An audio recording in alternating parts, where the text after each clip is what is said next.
Thanks to you, as always, my energetic beings. And how was your day of goddess celebration? Have you sensed that we are currently in a vortex? Um, the seen and the unseen. They're actually shifting timelines. Items maybe under the rug are starting to come up. So those things can be shown in a variety of ways within ourselves, outside of us, and also out in the world. So we're seeing a lot. I must digress, actually, out in the world. And it's a combination of Pluto energy in Capricorn, along with Neptune in its home sign at the magical degree of 22. And then we have Uranus in Taurus, which is also the magic of Uranus, right? Aquarius. So by the way, how was your new moon in Taurus?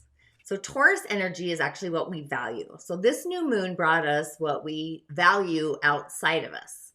To get here, we as a collective have to go inside our inner shield and value our inner self and believe in that self and know we are on our path.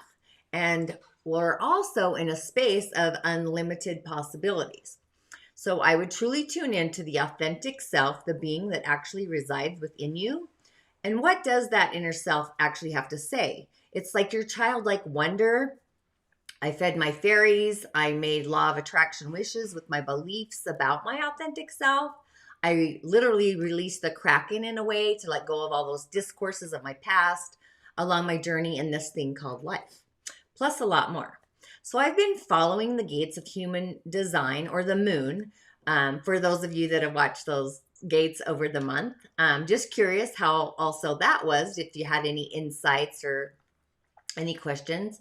So as a reflector, the moon literally is my guiding star in a way. So we're all stars. It's part of our magical grid. So just know that even when you feel like your light is dim, it's actually in those shadows that the light is actually the brightest, right? So I'm actually going to start moon meditation. So look for that coming soon, like with the next full moon into the next new moon, and maybe I'll follow the dark moon and just different phases in general of the moon. So it's an aspect inside of us that we should truly nurture and get in touch with our feelings.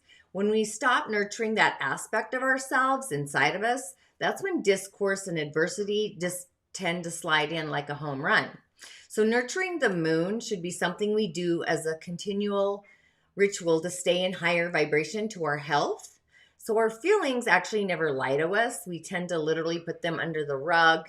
I was recently asked what it is that I do, and I literally feel and sense to a hyper degree. I get insights into chromosomes or DNA sometimes. I see spirit elements, angels, sometimes the not so kind ones as well. Color, frequency, alchemy. Sometimes I work with the elements to bring in like a shaman would, or a medicine person. So I really have to trust the information coming in. And honestly, I've reached out to different energetic healing groups or light workers, astrology, and whatnot, whatever that looks like. But not so many are willing to participate in what I see sometimes. So that's kind of a bit rough for me. I'm always aware that it sounds kind of crazy as well, but I know there are unlimited possibilities and that there are endless infinity and beyond kind of ideas. And I also, my imagination assists me and guides me. So I always call in the greater spirit, which is always in alignment. And how does this all literally fit together? A lot of it is programming. We believe an orange is an orange based on being told it is an orange. So we're told one thing and shown another that actually goes against our beliefs. It can be spiritual or maybe not. It's like when someone tells us one thing and then they go into another against whatever that looks like. So if you always attract cheaters, you have to ask yourself, where am I cheating myself?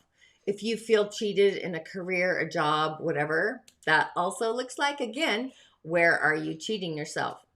So to create abundance, you have to feel abundance inside of yourself first. So it creates like a resonance circle And what's happening in Colombia is also creating that circle. And that circle has a point in the center, like the sun in astrology, the symbol, with a circle and then a dot in the center. So what happens is it creates waves intense in the center and not so intense as it hits the outer realms or the ridge. So that frequency still waves out into the collective and then literally goes back again. Just like if you were to drop a rock in the center of a pond and watch those ripples go out. So how can we shift that ripple? Well, you literally have to be full on authentic in your skin and also get out of yourself in order to literally get back into yourself, cleaning out all those cobwebs or even coming out of the closet. So when doing a cowrie shell divination or a contemplative voice divination, it's literally like that. The shells go in a circle, creating a vortex of movement from the energy you put into them. And myself, as I spin them through, say, a Zoom call or something, and that's the map for the moment in time and space that you spin those shells. Then as I integrate the information, I give you what's called a prescription to shift the energy, the catalyst that appears as that adversity. Then after, I like to get some feedback as to know what you experienced on Earth School, right? So today is actually a magical day. We have a lot of planets at a transformative degree, alchemizing. So if you feel like your inner world is off balance, the world is on its side. Literally, it is. So tune into your feelings that come up for you today. And what is the message in the feeling? Could be something you sense, cold chills, hot flashes, really a variety of things. So just tune in, call in an angel if you feel guided as well, an ancestor, an animal totem, a light, a sound, a star, and just tune into the frequency because it's a high octave day where alchemy literally is a thing. And also just be careful with words as well.